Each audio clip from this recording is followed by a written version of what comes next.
Welcome to the channel. Today, we're going to talk about compliance rules. Compliance rules is one of our features under compliance and allows you to create specific formulas that you can run to check if your contacts, your employees, your vehicles, your locations, companies, anything that you want to validate that is compliant, you can create specific rules to validate. For example, under compliance rules, I have multiple compliance and I have one core certification. If I click here on configure, I can see that these core certifications compliance rules have a rule of 3 parameters.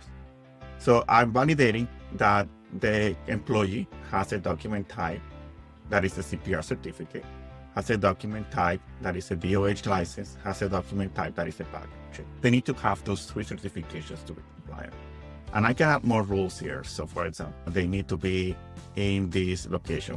Those certifications only apply for those locations. So when you run that compliance rule, then the system will go through all your contacts and it will tell you with a red-green check mark, yes, they have it, no, they don't. Are they compliant? Are they not compliant with that? It's that simple, okay? And creating a compliance rule is very simple. You click add compliance rule, put them in here. You select what type of compliance rule is going to be. Is it for contacts, for expirations, locations? So you can create a compliance rule for any type of entity in the system, and then you can apply those formulas and check who is compliant and who is compliant. One other nice thing about compliance rule is that you can bring those compliance rules into your grid and your list.